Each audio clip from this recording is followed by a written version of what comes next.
They thought he was just another boy, a boy lost in court, a trainee, perhaps, an assistant, at most. The old shoes, faded suit, and worn briefcase didn't help to change that image. Neither did his tired look, nor the firm silence with which he crossed the crowded hallway of the Fulton County District Court. But he wasn't lost, nor was he an intern. He was the lead attorney for the defense, 17 years old, José Michael Carter, black, born and raised in Bankhead, one of Atlanta's most forgotten communities. No important surname, no political godfather, no family history in the legal profession. Just him, his sharp mind, and a story that no one there was prepared to hear. Not the judge, not the lawyers from Garrison and Company, not the whole system. The room was packed. The press wasn't there because there didn't seem to be anything special about the trial. Just another old lady, Eleanora Green, being sued for trespassing by a billionaire real estate developer. A small civil routine case, the kind that is resolved in 2 hearings and a quiet settlement. But that case was different, because Eleanora had no lawyer, at least not until José showed up, and because Garrison didn't want to settle quietly. He wanted to crush, erase, clear the land, literally, to build his new luxury condominium. And more than that, it wanted to send a message. But what they didn't know was that José wasn't just a young lawyer. He was a strategist, a survivor, and a real risk. He knew that. He knew that entering that room would be like entering a minefield. But he also knew that if he didn't, Eleanora would lose everything. And with her, the memory of generations of black people who lived on that land, planted, buried their own, put down roots. José wasn't just there for justice. He was there for reparations. Judge McConnell, white, conservative, 65 years old, a former member of the State Ethics Board, looked over his glasses and measured José from top to bottom. When he heard the name of the defense attorney, he stopped flipping through the papers. He confirmed dryly, "Mr. Carter, are you sure you are authorized to act in this court?" José answered in a firm voice, without raising his tone. "Yes, Your Honor, special authorization granted by the Georgia Young Lawyers Program. Paperwork filed on March 12th. The judge checked without disguising his disdain. He muttered something unintelligible and nodded. "Very well. But let's be clear. I won't have the patience for theatrics. Let's stay focused." Garrison's lawyers smiled among themselves. It was as if the court had already won. Only they had underestimated José. They underestimated who he was, where he came from.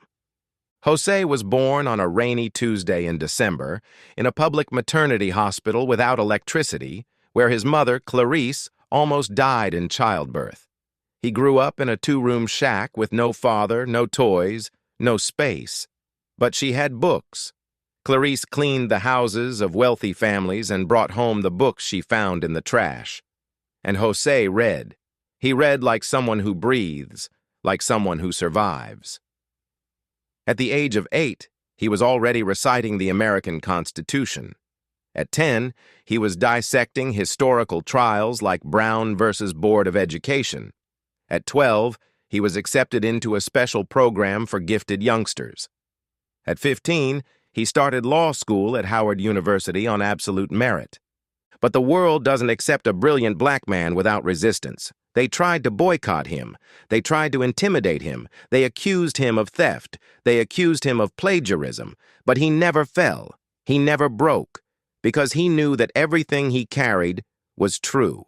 And no one can erase the truth for long.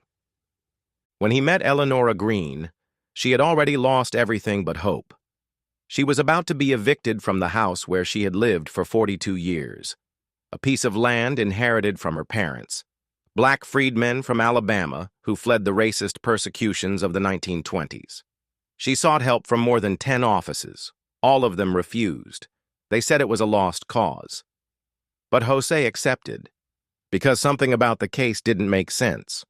The Garrison documents seemed too new. The deed supposedly transferred to the company was dated January of that year, but with a notary's seal from 1996. The former owner's signature was lined up suspiciously. José began to investigate on his own. He searched public archives, made copies, compared letters, dates, and seals. He discovered that the clerk who had notarized the garrison document was the same one who had worked as a lawyer in previous cases against black families in the region. Name: Jerome Hartman. Known for his influence in the county, an old friend of Judge McConnell. The same one who was now presiding over the case. José knew that this was more than a land dispute. It was a pattern, a system, and he decided to break that pattern. At the first hearing, he presented not only the Green family's old documents of continuous possession, but also copies of land tax records paid by Eleonora since 1983. But the judge dismissed them as irrelevant to the present merits. When José requested the opening of an investigation against Hartman for conflict of interest and ideological falsehood, the request was denied. They claimed lack of compelling evidence. José didn't give up. He knew he needed something more, something undeniable. On the second day of the trial, something unexpected happened. An anonymous envelope was left on the doorstep of José's small makeshift office. Inside were copies of 6 previous cases in which Hartman had acted as notary and lawyer at the same time. In all of them, the same pattern. Properties in outlying areas being transferred to Garrison, with the former black owners being evicted through legal channels. It was a scam. Well set up. Well protected. José took the documents to court, but the judge refused to include them as evidence. He said they were obtained in a dubious manner. And that's when José did something no one expected. He asked for the floor, and he said in front of everyone, "Your Excellency, I know that this court is not used to seeing someone like me speaking with such certainty, and I know that my old suit doesn't weigh as much as the surnames of these gentlemen here, but that doesn't change the truth. This lady is the victim of institutional theft, and if this court insists on ignoring evidence, then let the people know what's going on here." The following morning, the video of the excerpt appeared on YouTube, an excerpt leaked by a court intern. In less than 48 hours, the video had more than 800,000 views.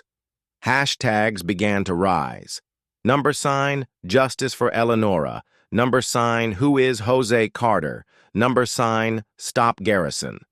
The press showed up, and everything changed.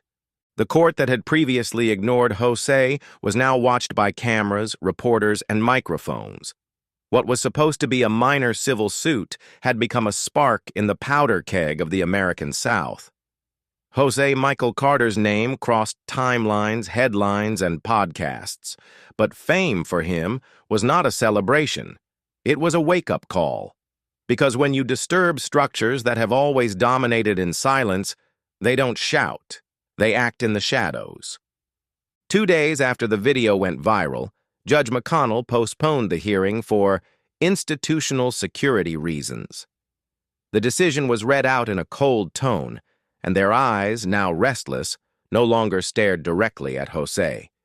Extra security guards appeared in the corridors, and an uncomfortable silence settled in.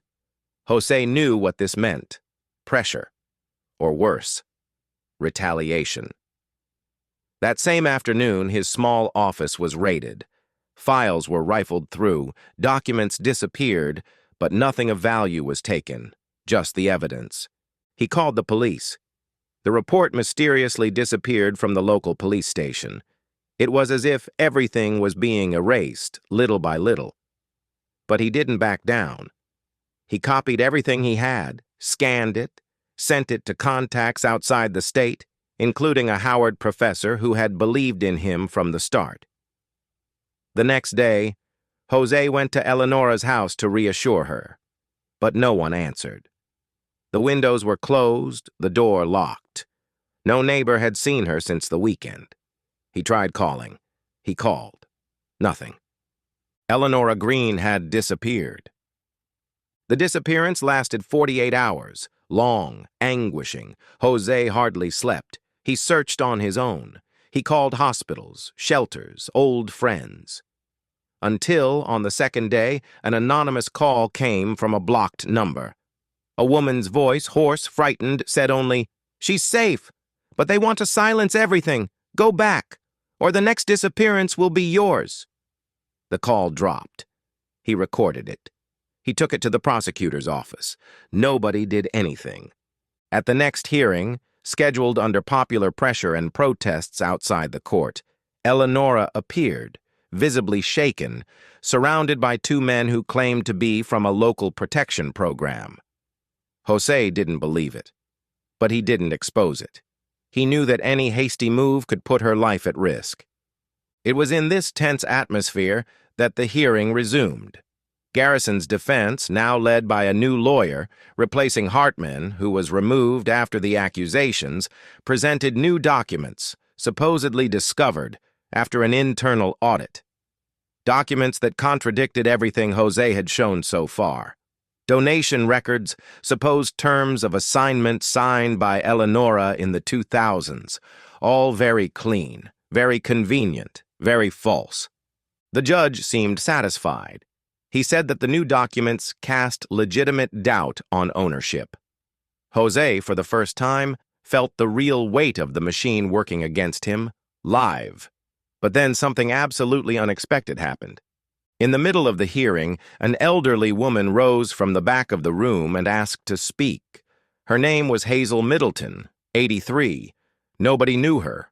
Nobody knew she was there. Jose looked at her in confusion, but in silence. The judge hesitated, but let her speak, and what she said turned the trial upside down. Hazel was a former notary's secretary. She had been retired for over 20 years, and she carried an old wooden box with original documents dating from 1981 to 1999.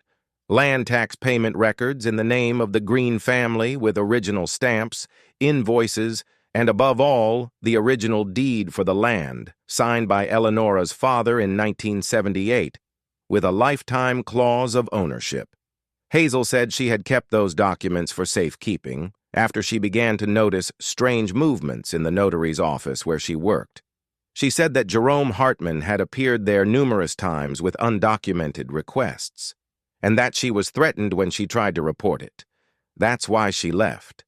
But when she saw Eleonora's face in the newspapers, she decided to break the silence. The room exploded. The judge turned pale. The prosecution asked for time to analyze the documents. Garrison's defense was speechless, and Jose just closed his eyes for a moment. He knew that this was the beginning of the turning point. But it wasn't the end yet. Hazel undertook to testify formally, and the documents were validated in real time by independent experts commissioned by the press, who were now covering every second like a national scandal. Hashtags went viral. Protests intensified. Congressmen called for a federal investigation. The court was cornered. But even so, Judge McConnell postponed sentencing. He claimed that he needed a thorough technical analysis before any final decision. Jose knew what that meant. More time to maneuver, more time to destroy evidence, or worse, to try to silence witnesses. That night, a car followed him home. It stopped at the corner and stayed there. Headlights on, engine running. Then it drove off. A warning, a reminder. But he didn't bow down. Instead of hiding, he gave an interview on national television. He said, looking straight into the camera, "If you want to shut me up, you'll have to knock me down. But even so, the truth will keep shouting." The video had 5 million views in 36 hours. The whole city now knew his name. José Michael Carter. He was no longer just a legal prodigy, nor just the kid who dared to take on Garrison and company. He had become a symbol, a threat to the status quo. And when a symbol starts to annoy too much, the system reacts. The reaction came in the dead of night. At 2:17 in the morning, a Molotov cocktail was thrown at José's small office. The explosion hit the side of the building. There were no casualties, but the original documents he had obtained from Hazel were inside, or at least part of them. Luckily, he had already digitized everything, sent encrypted copies to contacts in 3 states, and physically stored some of the material outside the city. But the message was clear: stop digging, or the next explosion won't be symbolic. The police arrived 30 minutes later. José watched in silence as the firefighters brought the flames under control. No expert was called in. No marks were investigated. The policeman who filled in the report barely looked him in the eye. At the end, he said, "If I were you, I'd take a vacation, kid. This case isn't worth your life." But José knew it wasn't about him. It never had been. It was about what he represented, and that's why he wouldn't take a step back. The next day, Hazel Middleton was summoned to give her official statement. She arrived accompanied by a small team of independent reporters. The hearing was held behind closed doors, for security reasons. But something strange happened.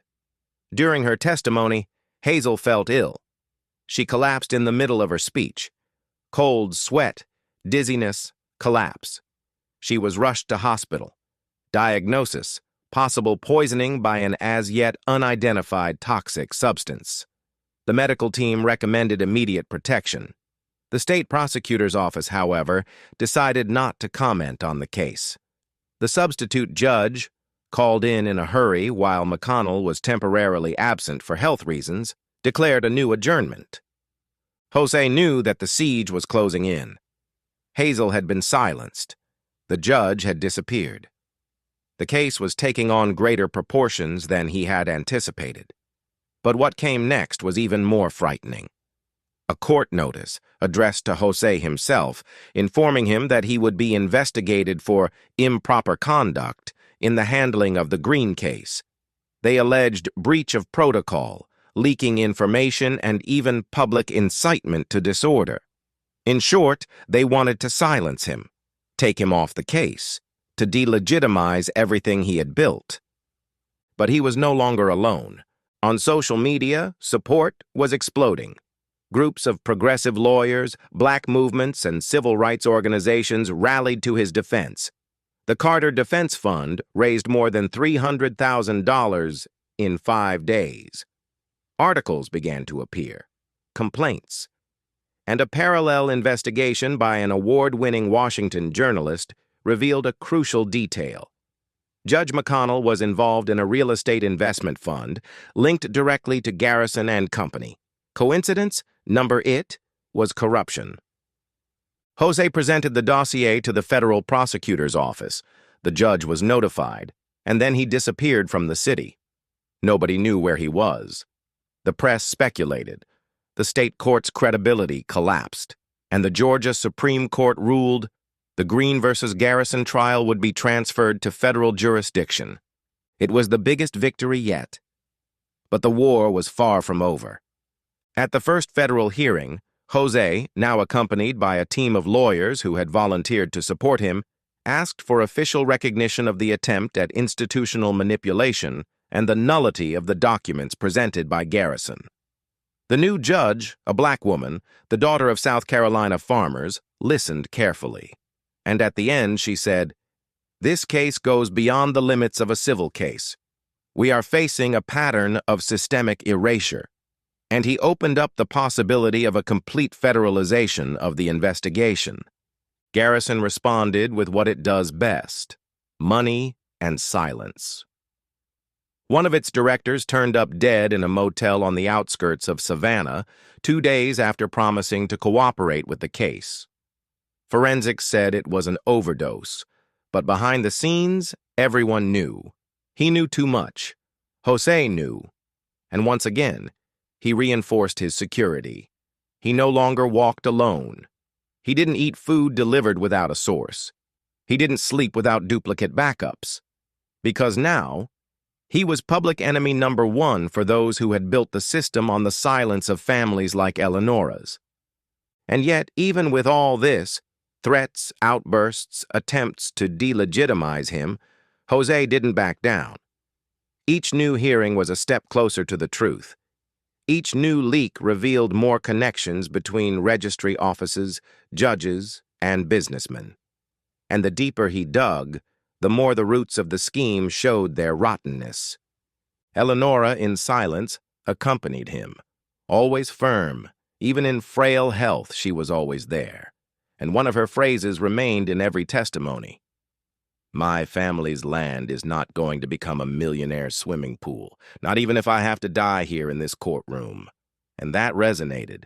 Just as the case seemed to be slipping out of Garrison's control, they changed their strategy. From threats, they moved on to promises. They tried to buy silence. First, indirectly. An envelope, without a sender, delivered to the condominium where Eleonora had been temporarily relocated for safety. Inside, an offer, $4 million. Clean money, no traces. All she had to do was give up ownership of the land, withdraw the lawsuit, and sign a confidentiality agreement. She didn't hesitate. She tore the paper into small pieces and threw it in the trash. She said to José, in the calm voice of someone who has lost everything before, "They think it's the money that counts, but what really counts is memory. And no one can buy that." 2 days later, the proposal was made directly to José, not by letter, but by a man in the flesh, waiting for him in the parking lot of the law center, leaning against a black car with dark windows. He was a Garrison executive, expensive jacket, a watch that cost more than the entire case, and a leather briefcase in his hands. He said he was there on behalf of the board. He said they recognized the boy's talent and were willing to open the right doors. A place at Yale, a legal fund in his name, $2 million in a foreign account, but there was one condition. Keep everything on file. Close your mouth. Disappear. Live the life that so many like him would never have the chance to live. José took a deep breath. He thought of his mother. He thought of Hazel. He thought of the burnt-out office. He thought of Eleonora, and all he said was, "You don't understand. I'm not here for my future. I'm here for the past of millions that you've erased." The man smiled, but it wasn't a sympathetic smile. It was the kind of smile that precedes a war. The next morning, the networks were flooded with fake news. José Carter was accused, supposedly, of forging documents. They leaked, or pretended to leak, prints of conversations, doctored images, an alleged video of him receiving suitcases of money in a hotel. It was grotesque, and yet it was enough to confuse public opinion for a few hours. The traditional media hesitated, but the independent media were quick to hit back. The metadata was fake. The images were fabricated. In less than 24 hours, the rumors were debunked. But the damage had been calculated. Garrison wanted to test the limits of José's reputation and to understand what it would take to break it. And it was in this climate, with the country divided between believing or not believing in the boy who was facing giants, that Rachel Monroe appeared. A 34-year-old, white, Southern, former Garrison legal advisor who had been fired 2 months before the Green case began. The press didn't know her name, but those behind the scenes knew. Rachel had worked for 6 years within the strategic core of the company. She knew everything, saw everything. She kept quiet about everything. Until now. She looked for José, alone, in a discreet cafe in downtown Atlanta. She sat with trembling hands and said, "I have what you need to bring this all down, but I also have what can destroy you." José was silent. He listened. Rachel told him that yes, the scheme existed, that Hartman was just a piece of it, that judges, notaries, politicians, and even members of the prosecutor's office were in Garrison's pocket, that the company's territorial expansion project was not only real estate, but also political. The plan was to turn historic black communities into controlled districts, vote by proximity, elect by influence. It was about land, but it was also about power. And then Rachel revealed what she had brought. 2 encrypted hard drives. They contained internal recordings of garrison meetings, spreadsheets with bribery transactions, memos with instructions to manipulate notaries, lists of names bought. It was pure dynamite. But there was a problem. Rachel wanted immunity. And more than that, she wanted José to protect her. She said her life was at risk. She said she didn't trust the system, that he was the only one capable of exposing it without being swallowed up. And then she dropped the bombshell. If he didn't accept, she would hand over everything to the prosecution in secret, in a plea bargain with favorable terms for Garrison herself, a backroom deal to protect bigger names. He said he had 48 hours to decide. José went home in silence, with the hard drives in his hands. He knew that this was the key to justice, but also the key to his own downfall, because in the middle of the files, Rachel had left a letter. In it, she confessed something that was never made public. She had been responsible for drawing up the first false deeds in the scheme. She had signed them, tampered with them, collaborated with them. What's more, the name of Clarice Carter, José's mother, appeared on one of the lists of target properties in an earlier attempt to evict her that was blocked by irregular documentation. It wasn't just political, it was personal. And now, everything was in his hands.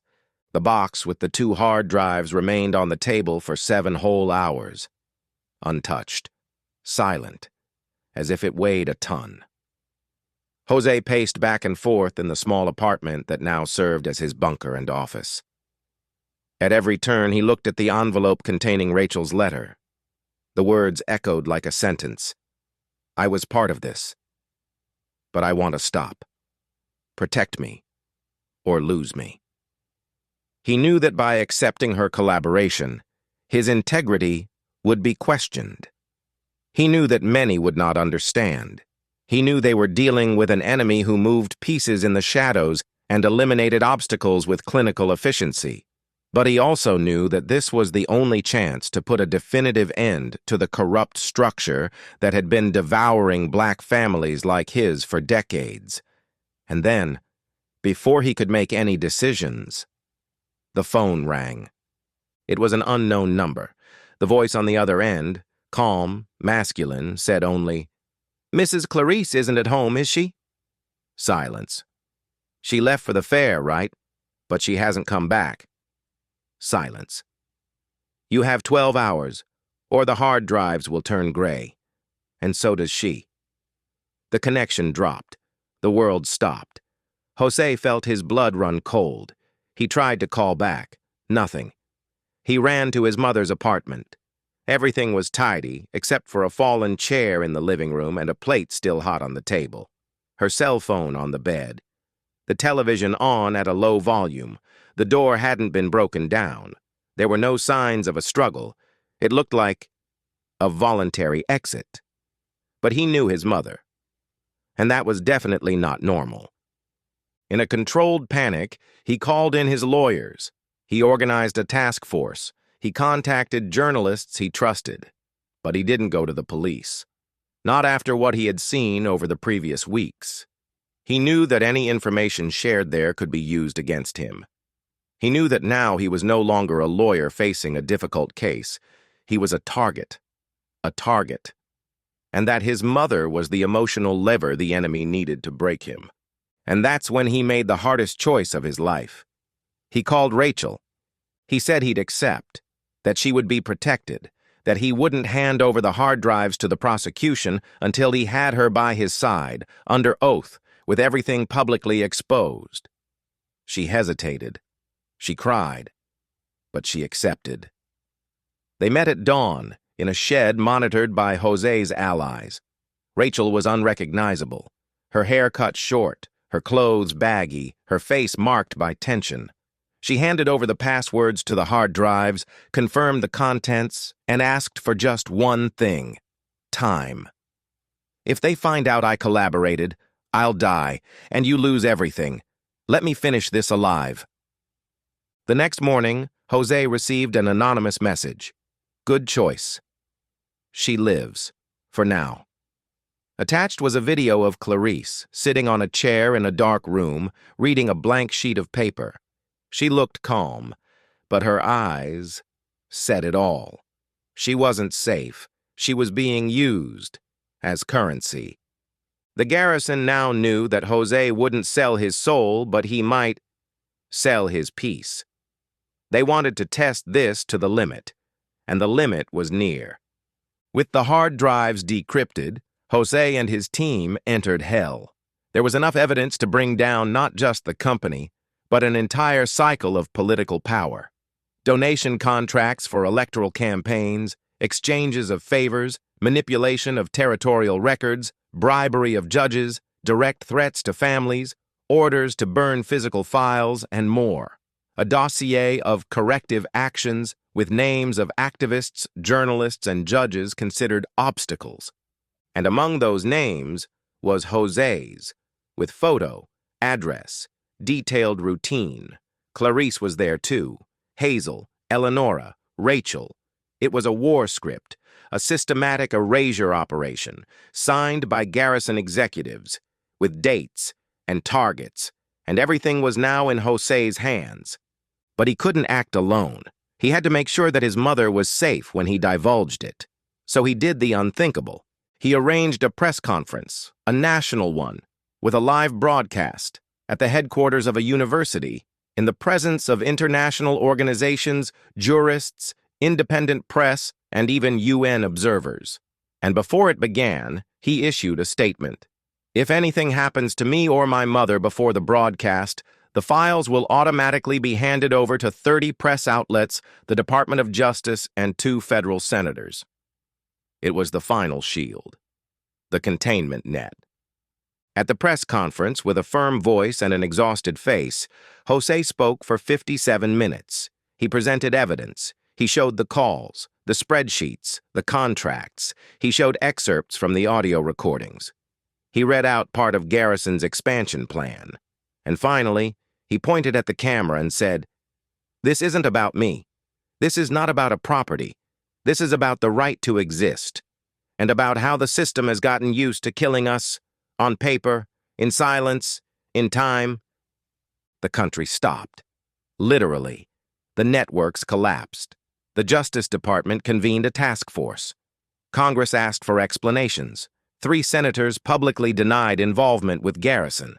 But the names were there, in the documents, with amounts, with dates, with internal codes. Eleonora from her home watched everything. Hazel from the hospital cried. Rachel in hiding called José just to say, "Thank you. Now I know I didn't die in vain." But the answer he was waiting for never came. Clarice was still missing. After the press conference, the whole country seemed to be on the boil. The images of José Carter, standing at the pulpit, exposing the skeletons of a system that has always lived under wraps, took over the international media. 3 newspapers published the first parts of the complete dossier. Garrison had its headquarters surrounded by protesters. Shares plummeted. Executives resigned. One of them, directly involved in the land correction operation, was found dead in his office, in an alleged suicide. Others were arrested. 27 search and seizure warrants were served in less than 48 hours. It was the biggest legal scandal in Georgia's recent history. But while justice was beginning to move, José was living his own nightmare. His mother was still missing. The federal task force avoided giving details. They said they were investigating concrete leads, that there had been suspicious movement in the last 24 hours, but no confirmation. José, increasingly exhausted, knew that time was crucial. He knew his enemies were trapped, and desperate people do crazy things. And it was at this point of maximum pressure that an anonymous email arrived. No subject, no body text, just an audio attachment. He listened to it. It was a recording made inside an institutional room. Muffled voices. But one sentence stood out, clear, with a coldness of steel. If the boy continues, take the mother out of the picture. Don't kill her. Just keep her away. Make it look voluntary. Another voice asked, "Can you confirm that, Your Honor?" And the answer came, after a sigh, "Authorized."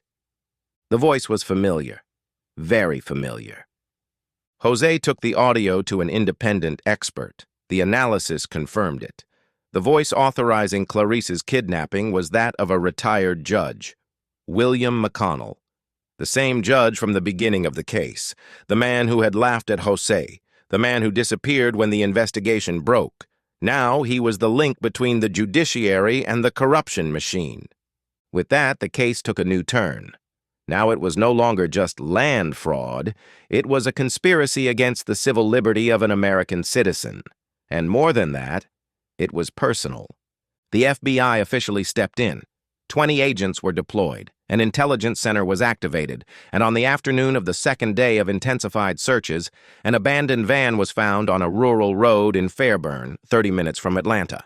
Inside, traces of Clarice's DNA, hair, clothes, fingerprints, and a gas station security camera recorded a man carrying food to the vehicle the day before. He was identified, arrested, questioned. In less than 7 hours, he revealed the location. Clarice Carter was found alive, tied up but conscious, in an isolated chalet in the middle of the forest, held by 2 private security guards, who had fled minutes before the team arrived. She was weak, dehydrated, but when she saw her son's face at the entrance to the hut, she whispered, "You didn't stop. You didn't stop." Jose hugged her with the world on his shoulders. He cried like he hadn't cried since he was a child. There, among the pines and the fog, the boy who had defied the system collapsed and was reborn. That same night, the news of Clarice's rescue went around the country. It made headlines in the United States and abroad. Jose Carter's name was now not just a symbol of justice, it was a symbol of victory, against everything, against everyone, against fear. But he didn't rest, not yet. With Clarice safe, Jose demanded McConnell's arrest, and it came. The next day, the former judge was handcuffed in his 3-story mansion, in front of the cameras, shoeless, looking lost. Formally charged with abuse of authority, obstruction of justice, kidnapping, and conspiracy. His arrest was the final breaking point in the system. More than 50 names were exposed. An entire network fell. Hazel Middleton received an honorable mention in the state Senate. Rachel Monroe entered the Federal Protection Program. Eleanora Green finally had her property recognized with a validated deed, shielded by a federal decision, and with symbolic reparations authorized, including compensation and recognition as an African American heritage site. And Jose? Jose was invited to speak in Washington, at the Capitol, in front of senators, congressmen, Supreme Court justices, and civil leaders. He took the stage in the same old suit, now retired, and said, "When I walked into that courtroom, no one could see me. I was the kid who was supposed to lower my eyes, apologize, and disappear. But I knew I wasn't alone. I carried my mother's story with me, Eleanora's, Hazel's, of every family erased by this machine that turns paper into a weapon. And I decided not to be silent. Today, you can hear me, but not because of my voice. You listen to me because I am only the echo of those who shouted before me and were silenced. That echo never stops." The audience stood. They applauded for long minutes. Clarice, in the front row, smiled with tears in her eyes. Eleanora held her hand tightly. Rachel, hidden in the audience, wiped her own eyes. And Jose, standing, knew. He had won. 12 months after the fall of Garrison and Co., the arrests, the depositions, and the total restructuring of Georgia state justice, Jose Michael Carter walked the streets of Bankhead again. No longer as the invisible boy from Alley 17, but as the man who changed history. Beside him, Clarice walked in silence. Time had passed, but her gaze was the same, firm, loving, undefeated. They stopped in front of the old community library building, the same one where Jose studied by torchlight, because the electricity at home was cut off every month. Now there was something else. A new legal center, with a renovated facade, signs in 3 languages, and an inscription engraved in steel. Center for Popular Justice, José M. Carter Foundation. It was inaugurated that morning in the presence of jurists, journalists, teachers, young people, and mothers. But the most anticipated speech didn't come from a judge or a politician. It came from an 11-year-old child. Black. Big glasses. Her name, Amani. She took to the stage holding a shaking sheet of paper in her hands and said, "If today I can dream of becoming a lawyer, it's because a boy like me refused to give up. Thank you, Mr. José." The crowd stood up, and José, hearing that, was sure that he had fulfilled his purpose, not by winning the case, not for bringing down an empire, but for planting what no one can uproot, the idea that being invisible is not destiny. It's a social construction, and that everything that is constructed can be dismantled, redesigned, redone. In the following months, the Carter Foundation expanded. It became a national network, with offices in Detroit, New Orleans, Chicago, and Oakland, offering free legal defense, mentoring for young black men, scholarships, community education, and investigation of institutional crimes made invisible by the system. A new kind of justice from the bottom up.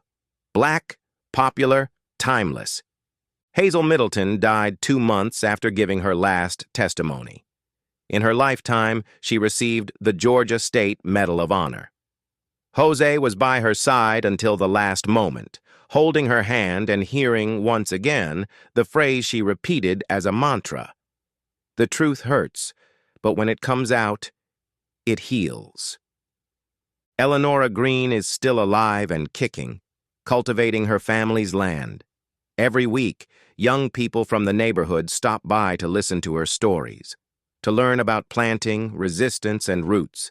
The property, once threatened, is now protected by law and considered an African American heritage site, with the family's name engraved on a marble stone at the entrance to the farm.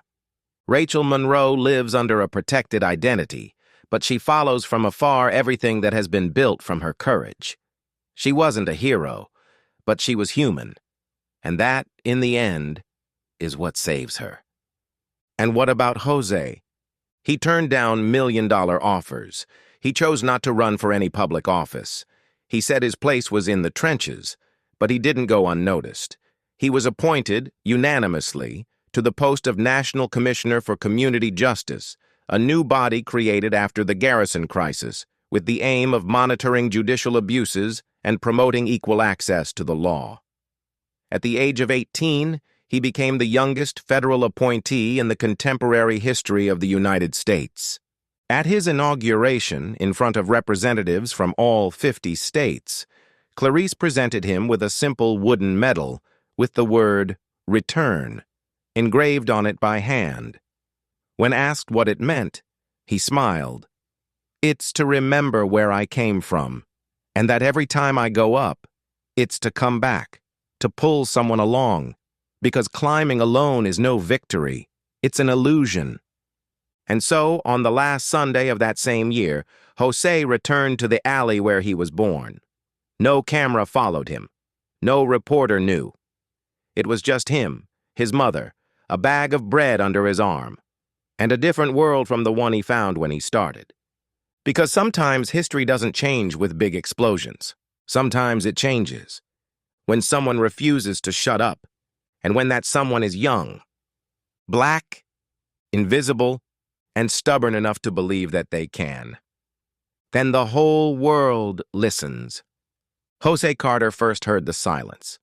Then he listened to his mother. Then he listened to himself. And then, finally, the whole world listened. If this story touched you, share it. If it reminded you of someone, bookmark it. If it made you believe that there is still a future, say it out loud. Because sometimes all a revolution needs is a name that nobody saw coming, and now no one will forget.